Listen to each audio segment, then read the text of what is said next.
Halo guys, selamat datang di seri Aku Belajar. Jadi bulan kemarin aku tuh menghabiskan 1 bulan penuh untuk mempelajari aliran filsafat kuno yang namanya Stoikisme. Jadi aku sebelumnya juga sudah pernah dengar sih aliran ini, tapi memang belum belajar sampai mendalam.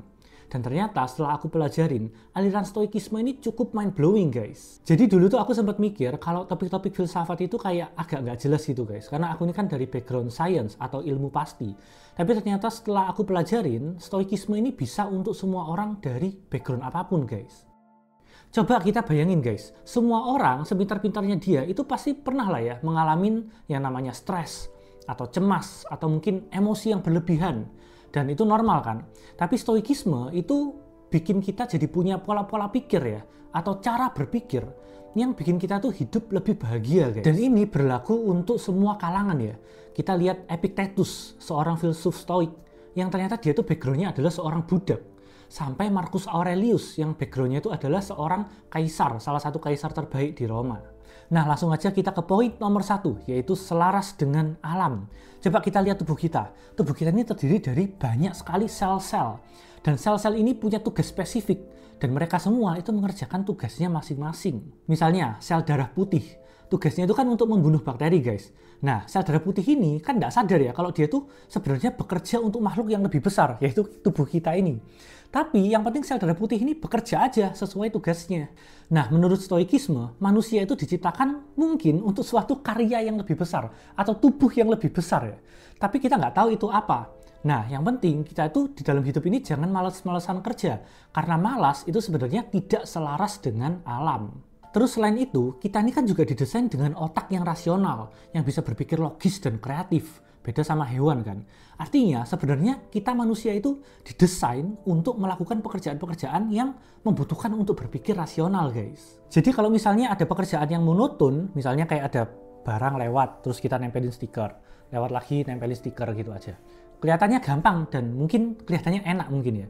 Tapi sebenarnya itu nggak sesuai dengan nature kita guys. Nah untuk kalian yang masih kerja seperti itu, mungkin kalian bisa coba manfaatin waktu luang kalian untuk belajar hal-hal baru. Istilahnya itu upskilling.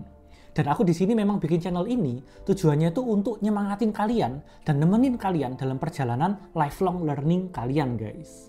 Aku sendiri dulu juga pernah kerja monoton guys. Kalau kalian tahu namanya itu transcriber, itu boring banget guys. Sampai akhirnya aku upskilling, terus aku bisa jadi guru, dan sekarang akhirnya aku masuk ke industri kreatif ini.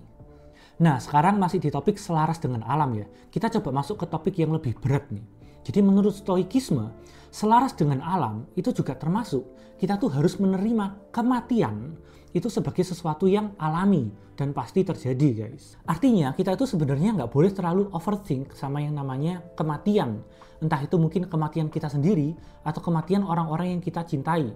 Karena kalau kita terlalu pusing mikirin gimana ya nanti rasanya mati itu, seberapa mengerikannya kematian itu. Atau mungkin kalau kita berlarut-larut terlalu lama dalam duka, itu malah bikin pikiran kita tuh jadi nggak produktif. Padahal kita tahu sebenarnya kita hidup ini kan waktunya juga singkat ya guys.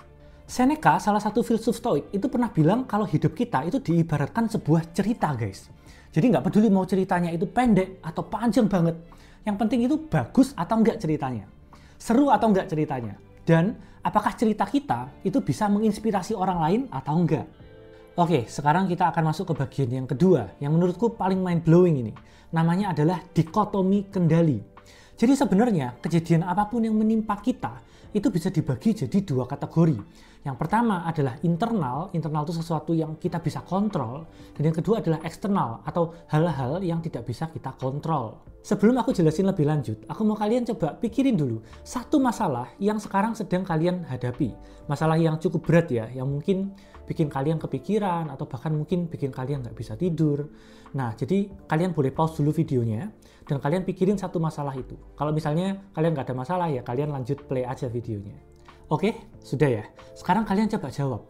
Kira-kira apakah dalam masalah itu kalian masih bisa melakukan suatu aksi untuk mengatasi masalah itu? Ataukah mungkin masalah itu adalah sesuatu yang kalian sudah benar-benar nggak bisa berbuat apa-apa lagi? Biar lebih gampang, aku coba kasih contoh ya. Jadi misalnya ada orang yang kena tipu, terus uangnya hilang dalam jumlah besar.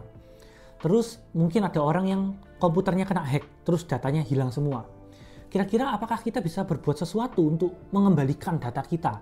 Atau mungkin uangnya kembali lagi ke kita? Kayaknya susah banget ya, hampir kayaknya nggak bisa ya.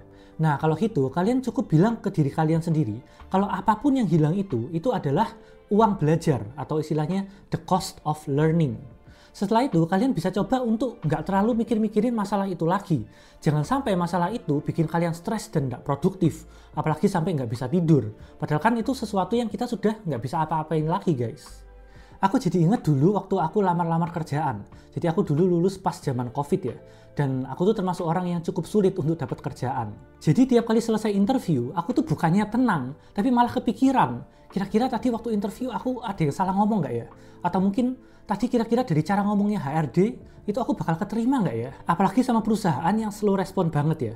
Itu aku bisa sampai 1 bulan atau lebih, itu aku nggak bisa fokus mikirin hal-hal yang sebenarnya penting.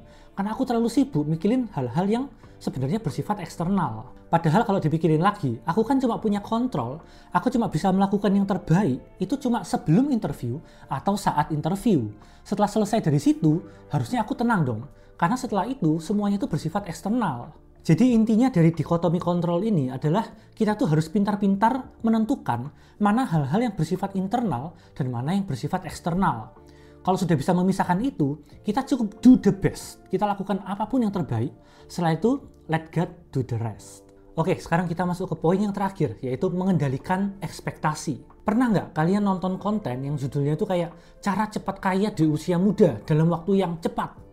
Nah, itu sebenarnya tujuannya memotivasi ya. Tapi kalau menurut kalian, apa yang terjadi kalau misalnya kalian sudah berekspektasi yang tinggi banget, tapi ternyata setelah kalian coba, kalian gagal untuk mencapai itu? Itu bisa bikin kebanyakan orang jadi berhenti lebih awal karena putus asa. Padahal dari pengalamanku ya, segala sesuatu yang besar itu butuh yang namanya konsistensi. Dan biasanya sih nggak bisa dicapai dalam waktu yang cepat, guys. Nah, dalam stoikisme itu ada istilah yang menarik yang namanya premeditatio malorum. Kalau dalam bahasa kita, artinya itu kayak memikirkan kemungkinan terburuk. Misalnya, kalian lagi mau bawain presentasi penting atau mungkin mau interview kerja. Pikirin hal terburuk apa yang kira-kira bakal terjadi.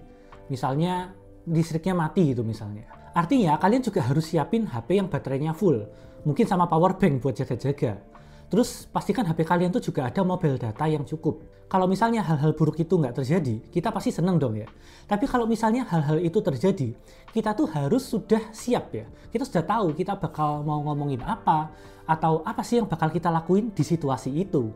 Intinya kalian harus coba pikirkan secara kreatif, hal-hal terburuk apa yang kira-kira bisa terjadi.